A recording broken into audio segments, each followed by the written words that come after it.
Welcome to Pratap classes. दोस्तों, Pratap classes के YouTube channel पर आपका स्वागत है। आज है 22 अप्रैल 2026 और 22 अप्रैल 2026 के जितने भी इंडिया और वर्ल्ड के जो करंट अफेयर्स के क्वेश्चन बनते हैं, आज उनका अपने डिस्कशन करेंगे।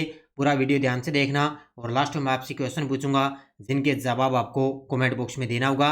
आज अपने पढ़ेंगे कि आर वैशाली ने फीडे कैंडिडेट चेस टूर्नामेंट 2026 का खिताब जीता है।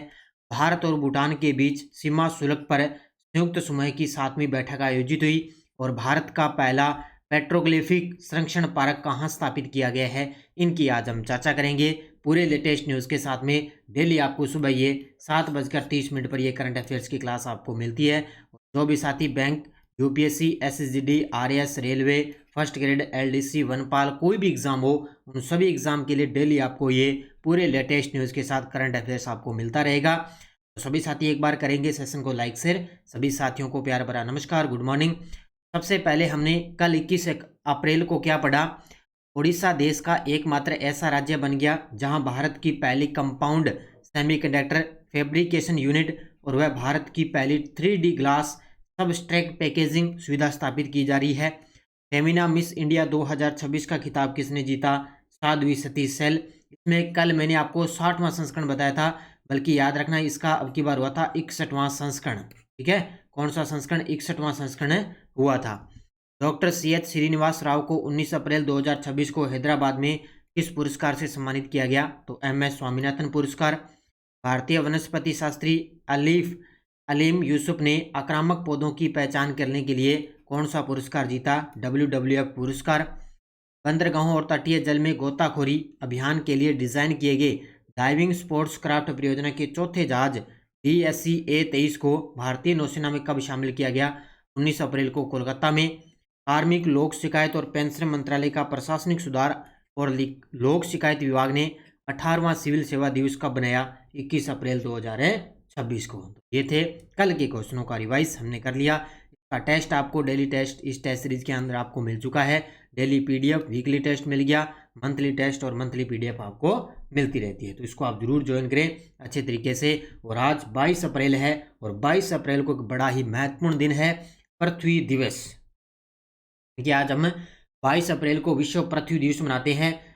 हम मिलकर पृथ्वी को स्वच्छ और हरा भरा बनाएं और प्रकृति की रक्षा करें, और यही हमारा सच्चा कर्तव्य रहेगा। तो मैंने टेलीग्राम पे अच्छे तरीके से डाला है कि जैसे ही अपडेट डेली बढ़िया तरीके से कोई दिवस आता है तो उसका जो है अपडेट वो आपको टेलीग्राम पे मिल जाता है। अब करते हैं स्टार्ट आज की क्लास। सभी साथी एक बार करेंगे सेशन को लाइक शेयर। सभी साथियों को प्यार भरा नमस्कार, गुड मॉर्निंग। पहला क्वेश्चन आपके सामने, फीडे कैंडिडेट्स चेस टूर्नामेंट 2026 में अंतिम दौर में आर वैशाली ने किस खिलाड़ी को हराया है? अब ये गजब का प्रश्न है। अब ये वैसे तो मैंने आपको ये वन लाइनर करवा दिया, लेकिन एक दो चीज़ें इसमें महत्वपूर्ण है, फिर मैं आपको थोड़ा ये क्वेश्चन दोबारा करवा रहा हूँ। तो फीडे कैंडिडेट्स चेस टूर्नामेंट 2026 के अंदर अंतिम दौर में आर वैशाली ने किस खिलाड़ी को हराया? तो ये है कैटरीना लेंग्रो, जो रूस की खिलाड़ी है। इनको फाइनल के अंदर हराया था। एग्जामिनर इसको भी पूछ सकता है भी किस देश की खिलाड़ी को हराया? तो रूस देश की। भारत की 24 वर्षीय ग्रैंड मास्टर आर वैशाली ने फीडे कैंडिडेट चेस टूर्नामेंट जीतकर इतिहास रचा है और खिताब जीतने वाली पहली भारतीय महिला खिलाड़ी बन चुकी है।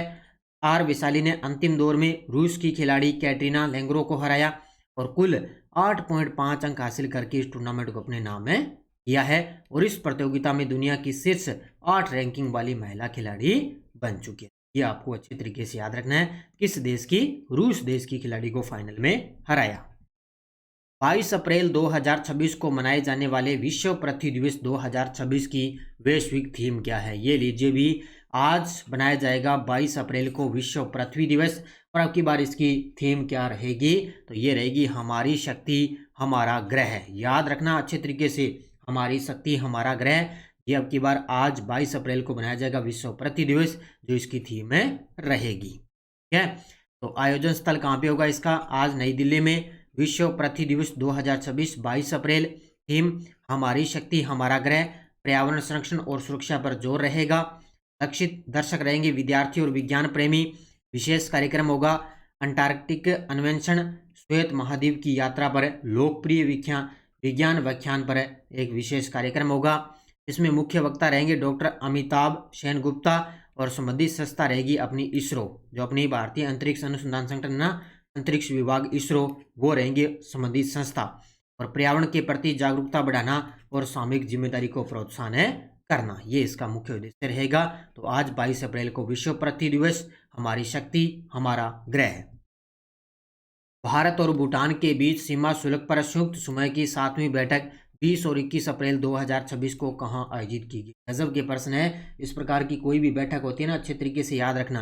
भारत और भूटान के बीच में हुई है सीमा शुल्क पर संयुक्त समय की 7वीं बैठक, और ये कहाँ पे हुई है? मुन्नार केरल के अंदर। ऑप्शन नंबर सी, कहाँ पे हुई है? मुन्नार केरल में 20 से 21 अप्रैल 2026 को आयोजित की गई है। ये देखो आपके सामने तस्वीर में। भारत भूटान सीमा शुल्क संयुक्त समय की 7वीं बैठक 20 और 21 अप्रैल 2026 को मुन्नार केरल में आयोजित हुई। किस किसने अध्यक्षता की? भारत की तरफ से सीबीएसई यानी कि केंद्रीय अप्रत्यक्ष कर सीमा शुल्क बोर्ड के विशेष सचिव श्री योगेंद्र गर्ग, और भूटान के वित्त मंत्रालय के राजस्व और सीमा शुल्क विभाग के महानिदेशक श्री सोनम जामथसो, ये इसके अंदर मुख्य बैठक की सह अध्यक्षता इन दोनों ने की थी। क्योंकि जब सीमा शुल्क संयुक्त समय की बैठक की बात है तो ये भाग लेंगे। तो भारत और भूटान के बीच घनिष्ठ और दीर्घकालिक व्यापारिक संबंधों के बारे में बैठक हुई कि भारत है वो भूटान का सबसे बड़ा व्यापारिक साझेदार भी है। भूटान के कुल व्यापार का लगभग 80% हिस्सा है वो भारत के साथ ही होता है, क्योंकि भारत का पड़ोसी देश है तो लगभग व्यापार 80% होगा। वित्त वर्ष 2024-25 में दोनों देशों के बीच द्विपक्षीय व्यापार 1.9 अरब डॉलर से अधिक है रहा है। ये आंकड़े याद रखना, सेकंड ग्रेड में इस प्रकार के इंडियन इकोनॉमी के अंदर ये क्वेश्चन पूछे जा सकते हैं।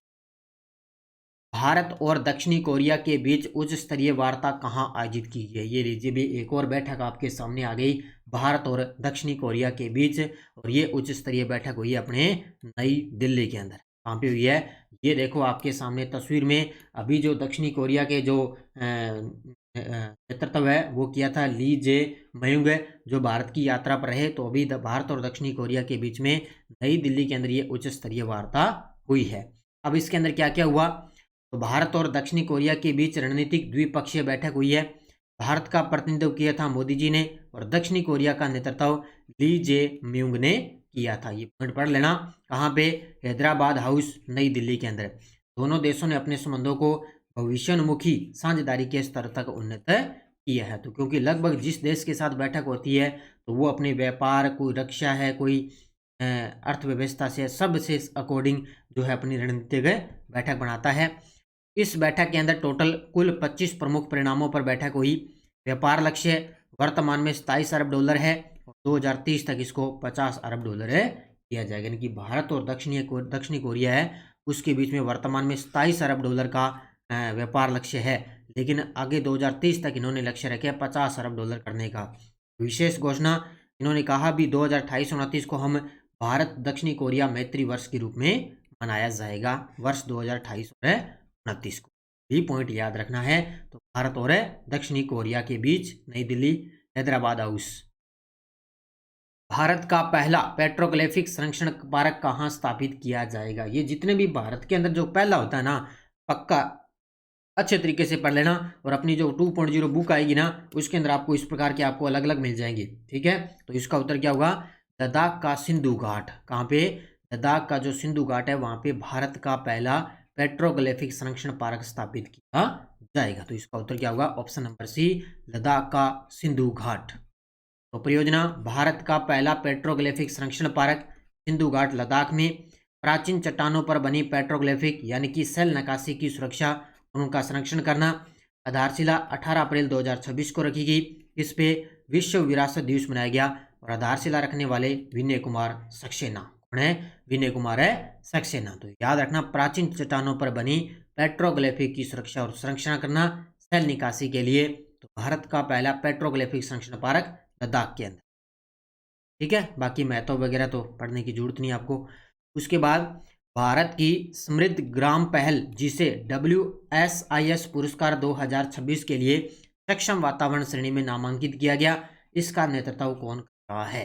भारत की समृद्ध ग्राम पहल, जिसे WSIS पुरस्कार 2026 के लिए सक्षम वातावरण श्रेणी में नामांकित किया गया, इसका नेतृत्व कर रहा है दूरसंचार विभाग कौन कर रहा है? ऑप्शन नंबर बी, दूरसंचार विभाग इसका है कर रहा है। ठीक है, अपने लिए यही महत्वपूर्ण है भी पुरस्कार मिला किसको है?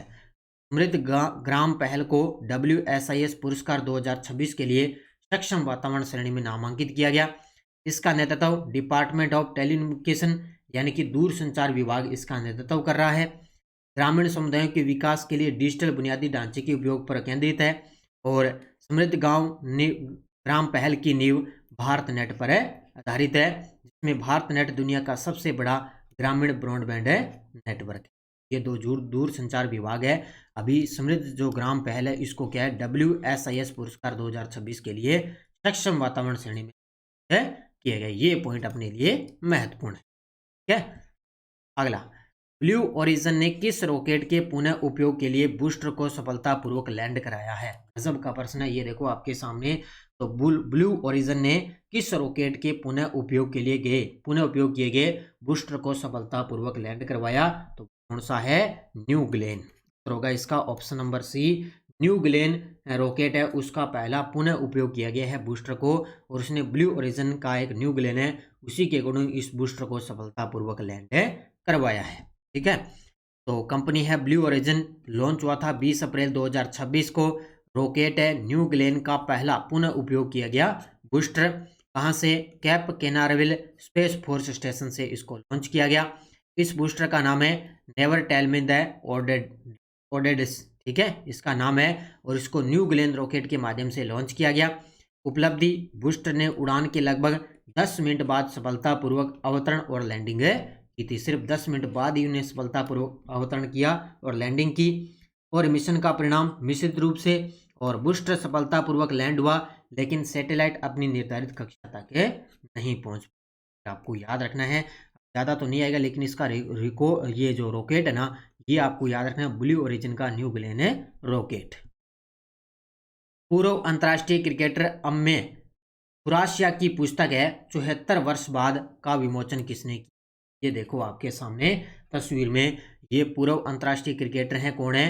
अम्मे खुरासिया। इनकी पुस्तक है 74 वर्ष बाद। इस पुस्तक का नाम है 74 वर्ष बाद। इसका विमोचन किसने किया है? तो ये किया है, ध्यान रखना, मुख्यमंत्री डॉक्टर मोहन यादव। किसके सीएम है ये? MP के, यानी कि मध्य प्रदेश के मुख्यमंत्री हैं डॉक्टर मोहन यादव।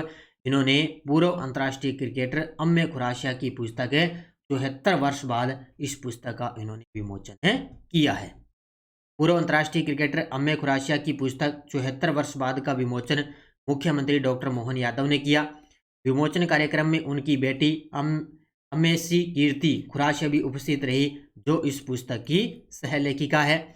यह पुस्तक भगवान श्री कृष्ण के गीता उपदेशों और प्राचीन युद्ध नीतियों की आधुनिक समय में उपयोगिता पर आधारित है। तो यह पुस्तक भगवान श्री कृष्ण के गीतों और उपदेशों पर आधारित है। अम्मे खुरासिया ने बताया कि इस सिद्धांतों को लेकर केरल टीम के कोच रहते हुए क्रिकेट रणनीति में इसको लागू किया है। तो ये गजब का प्रश्न है, याद रखना, 74 वर्ष बाद इनकी पुस्तक है। विश्व सूत्र दिवस of India for the world पहल किस मंत्रालय द्वारा शुरू की गई है? तो विश्व सूत्र दिवस of India for the world पहल किसके द्वारा शुरू की गई? कपड़ा मंत्रालय भारत सरकार के द्वारा किया गया। अब ज़्यादा महत्वपूर्ण नहीं है लेकिन थोड़ा ध्यान में रखना, इस पहल का नाम विश्व सूत्र दिवस of India for the world, शुरू करने वाला मंत्रालय कपड़ा मंत्रालय।